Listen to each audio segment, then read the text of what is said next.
বহুতে কয় মন্ত্ৰী থাকোঁতে কি কৰিলে মন্ত্ৰী থাকোঁতে আমি এই মানকাছাৰ হাত ছিঙি মাৰি ইজ্জত দিছোঁ ইজ্জত কেনেকৈ ইজ্জত দিছোঁ এইটো জিলালৈ পৰিৱৰ্তন কৰিছোঁ আমি জিলা জিলা Revolution Zindabad, Zindabad, Zindabad. Revolution Zindabad, Zindabad, Zindabad. মোৰ গৰম কেতিয়া হয় যেতিয়া খং উঠি থাকে হয়নে নহয় মোৰতো গৰম হোৱা নাই গোটেই ইলেকশ্যনত মই কিবা বেয়া কথা কৈছোঁ এটা কথা কৈছোঁ কোনে কৈছে বেয়া কথা তেওঁলোকে কৈছে প্ৰথমে ক'লে ৰকিবুল হুছেইন মোৰ ভাই যেতিয়া মই উঠি দিলোঁ ক'লে যে ৰকিবুল হুছেইন ছাগলী মই খাম কৈছিল মই বাঘ আমি এইবিলাক কথা কৈছোঁ এতিয়া মুৰব্বী মানুহ আছে মতিউৰ ৰহমান মণ্ডল ডাঙৰীয়া কিছুমান আকৌ কি ক'লে আমি ইলেকশ্যনত মানুহৰ কাৰণে কি কৰিম সেইবিলাক কথা পাতি আছোঁ তেওঁ ক'লে মই বিয়া কৰিম কৈছিলে না হা কি কৈছে মই বিয়া কৰিব পাৰোঁ মোৰ শক্তি আছে কৈছিল নহয় আকৌ মুখ্যমন্ত্ৰীয়ে কি কৰিছে যে বিয়া কৰিলে এতিয়াই কৰক পিছত আইন হৈ যাব কৰিব নোৱাৰে কৈছিলে নাই তেওঁলোকৰ কম্পিটিশ্যন হ'ল বিয়া বাৰু কৰা আৰু আমাৰ কম্পিটিশ্যন হ'ল মানুহৰ কাম কৰা সেইকাৰণে মই NRCৰ সময়ত আপোনালোকৰ কি কাম কৰিছিলোঁ মই বুজাই গৈছিলোঁ আজি সেইবিলাক কথা নাপাতোঁ গতিকে বিভিন্ন অংক চলি আছে এই হুদা মোৰ এই চামগুৰি সমষ্টিৰ একেবাৰে দায়িত্বত আছে অন্য পাৰে নোৱাৰে ভোটৰ অংকত তাকৈ মোৰ বিৰুদ্ধে প্ৰফুল্ল মহন্ত উঠিছিল দুবাৰকৈ চিফ মিনিষ্টাৰ আছে AGP BJP UDF combine opposition পাৰ্টিৰ মোৰ বিৰুদ্ধে কেন্দ্ৰীয় আছে মনত আছে নে আপোনালোকৰ 2011 গোটেই অসমত হুলস্থুল যে প্ৰফুল্ল মহন্ত চিফ মিনিষ্টাৰ হ'ব গতিকে ৰকিবুল হুছেইন হাৰি দিয়ে গোটেই কথা আপোনালোকে এতিয়া পাহৰি গৈছে সেই সময়ত পেপাৰবিলাক চাব কিন্তু মই সকলো জাতি জনগোষ্ঠীৰ ভালকৈ কাম কৰাৰ কাৰণে 20,000 ভোটৰ ব্যৱধানত প্ৰফুল্ল মহন্ত হৰুৱাই দিলে যেতিয়া মোক প্ৰেছে সুধিছিল এতিয়া সোধে নহয় আপুনি জিকিব নে হাৰিব সুধিছিল যে আপোনাৰ ভোটত কিমান কি হ'ব তেতিয়া হুদাহঁতে অংক কৰি মোক দেখুৱাই দিছিল যে মই 20,000 ভোটত জিকিম মই যেতিয়া 20,000 ভোটত জিকিম বুলি কৈছিলোঁ আমাৰ অংক 19,600 ভোটত মই জিকিছিলোঁ অকণমান সিফালে অংকত এক্সপাৰ্ট এইবাৰ এই হুদা চাহাবুদ্দিনক লগত লৈ ৰোজা মাহতো আহিছিল ৰোজা মাহত ঘূৰি পকি গৈ নগাঁৱত তেওঁৰ দায়িত্ব আছিল 26 তাৰিখে ইলেকশ্যন হৈ গৈছিল 26 তাৰিখে ৰাতি ওলাই আহিছে বাপীহঁতৰ লগত লগ খাই ঘূৰি ঘূৰি ঘূৰি ঘূৰি কৈছে কোনো ভোটেই নামানে আফতাবুদ্দিনে কৈছে যে এইবাৰ জলেশ্বৰত ইমান মানুহে ভোট দিছে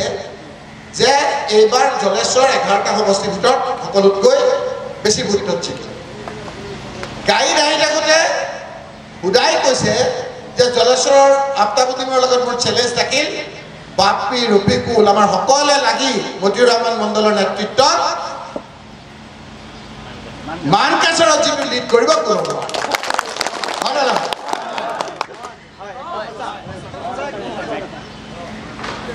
গতিকে এই কথাখিনি বাৰু হৈ থাকিব এইটো আপোনাৰ হ'ব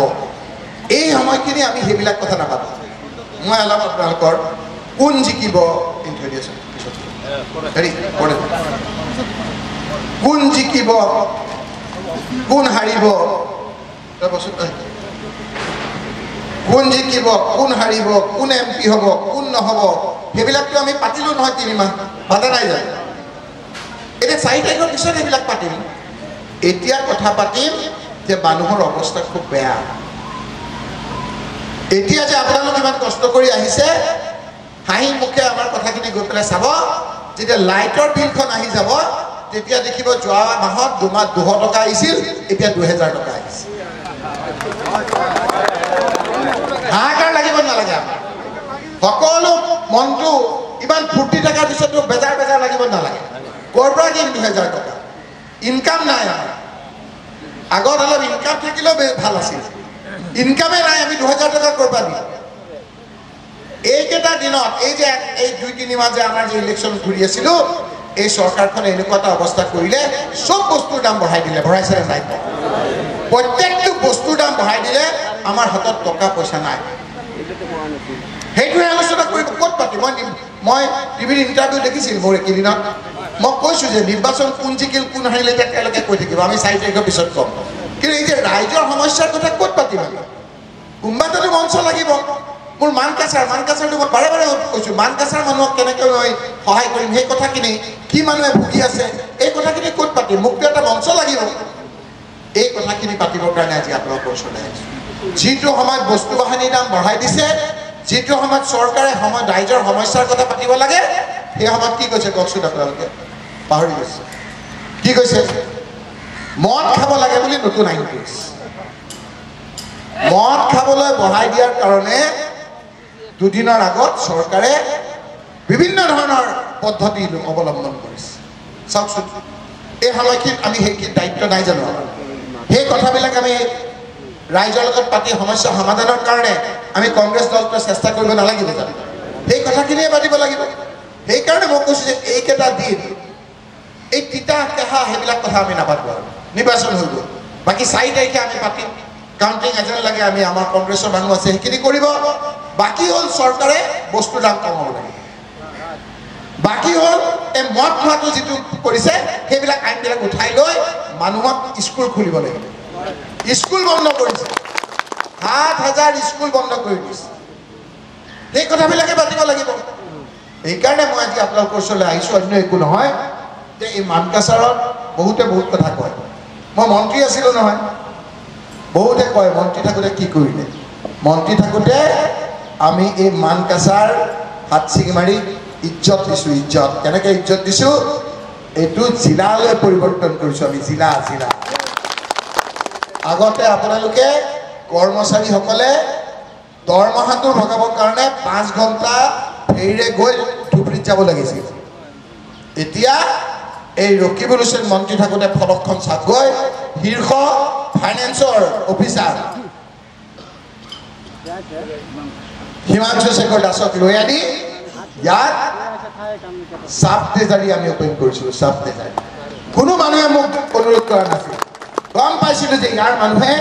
এখন কাগজৰ কাৰণে ধুবুৰীলৈ যাবলৈ কিমান আপোনালোকে কষ্ট কৰিব লাগে এতিয়া যে আমাক যে গালি পাৰে যে UDF AGP BJP লোকসকলে তেওঁলোকৰ ট্ৰেজাৰী কামবিলাকো আমাৰ কাৰণে এতিয়া হাত ছিঙি মাৰিতে কৰিব পাৰে হয়নে নহয় জিলাখন কোনে কৰিছে জিলা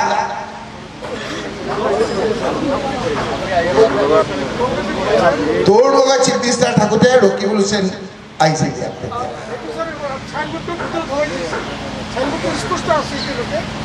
আমাৰ চাইনবোৰ্ডটো ভিতৰত সোমাই দিছে সেইকাৰণে মানুহৰ অন্তৰত থকাৰ কাৰণে ভোটবিলাক আমাক দিছে তেওঁলোকে এইবিলাক কৰি থাকক আমি মানুহৰ অন্তৰত থাকিলে হ'ল ইমান আমি লাফালাফি নকৰোঁ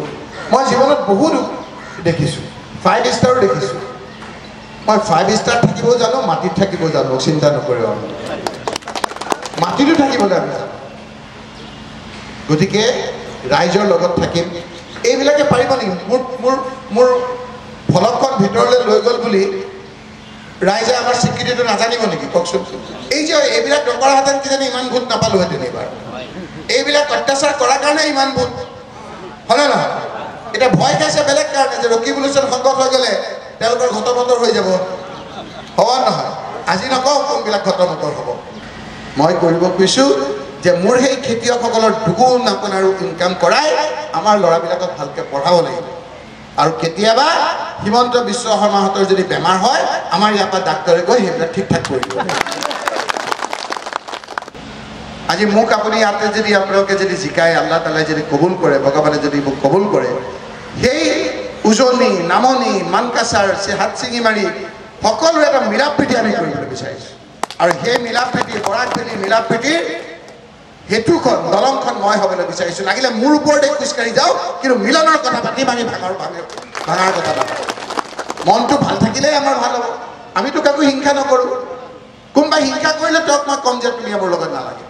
আমি সকলোৱে নিজে নিজে আমাৰ নিজৰ ৰাতিপুৱা উঠি যেতিয়া ঘৰখনত খোৱা টেবুলত ভাল কথা পাতোঁ গোটেই দিনটো ভাল যায় নাযায় আৰু যদি ৰাতিপুৱা উঠি যদি বেয়া কথা পাতোঁ গোটেই দিনটো বেয়া যায় গতিকে আমি বি পজিটিভ ভাল কথা পাতিম কথাবিলাক বুজিছেনে কোনো কাকো আমি বেয়াকৈ নকওঁ হৈ গ'ল ইলেকশ্যন চিলেকশ্যন হৈ গ'ল আৰু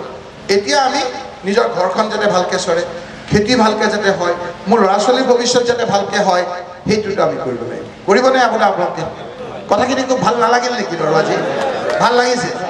অলপ যে মই কাকো যে ভূত চুতৰ কথা কোৱা নাই বেয়া পাইছে নেকি আপুনি সেইদিনাৰ মানুহটো আৰু আজিৰ মানুহটো অলপ বেলেগ বেলেগ লাগিছে নেকি আপোনাৰ গতিকে এই ধৰণৰ কথা পাতিব লাগিব আৰু এই কথাখিনি মই কাৰ লগত পাতিম মোৰ কংগ্ৰেছ কৰ্মী মোৰ বন্ধুসকলৰ লগত পাতিম মোৰ কংগ্ৰেছ কৰ্মীসকল যদি মানসিকভাৱে মানসিক খাদ্য মেণ্টেল ফুড যদি মানসিকভাৱে আমি উৎকৃষ্ট হওঁ কোনো বেয়া কথাই আমাক লৰাব নোৱাৰে সেইকাৰণে আপুনি দেখিছে ঠেলা হেঁচা মাৰি গলাব পাৰিছে জানো আমি পজিটিভ কোনো দিন বেয়া কথা নাপাওঁ কাকো মাৰি কাকো আপোনাৰ ধ্বংস কৰি আমাক নালাগে আমি নিজৰ প্ৰাপ্যটো আমাক দিলে গম পাই বিজেপি হাৰিব হয় নহয় তেওঁ মুখখন সোমবাৰো মুখখন দেওবাৰ দেওবাৰ নাই হয় নহয় কিন্তু দেখিলেওতো অলপ মোক দেখিলে অলপ আগতকৈ ভাল ভাল লাগিছে নে তেনেকুৱা দেখিব লাগিব সুধা দেখিছে না আগতকৈ অকণমান ভাল ভাল লাগিছে মইতো আফতাবক চিনিয়ে পোৱা নাছিলোঁ আফতাবৰ ভায়েক বুলি ভাবিছিলোঁ চুলি ৰং চং দি পেণ্ট চাৰ্ট পিন্ধা আৰম্ভ কৰিলোঁ চবৰে সেই ভাললৈ হৈছে হয় নহয় আৰু আমাৰ বয়োজ্যেষ্ঠ আমাৰ মতিৰমান মণ্ডলেও আজি দেখিছে না কথাবিলাক একদম আৰু আমাৰ বাপি অলপ কথা বতৰা অলপ চেহেৰাটো অলপ ৰৌনক আহিছে নে এইবিলাকে ইংগিত হয় নহয় আমি সকলোৱে মিলিজুলি থাকিম তেওঁলোকৰ কোৱা নাই আমাৰ দুখীয়াতকৈ দুখীয়া মানুহজনৰো ভাল লাগিছে কথাবিলাক অলপ মনটো ফূৰ্তি ফূৰ্তি লাগিছে নে নাই হা এইটোৱেতো আমাৰ ফূৰ্তি এইটোৱেতো জীৱন যে বহুত দিন আমি খুব মাৰি এটা অন্ধকাৰত আহিছোঁ অলপ পোহৰ দেখিছোঁ হয়নে নহয় এই পোহৰটো যাতে আৰু বেছি হয় আমাৰ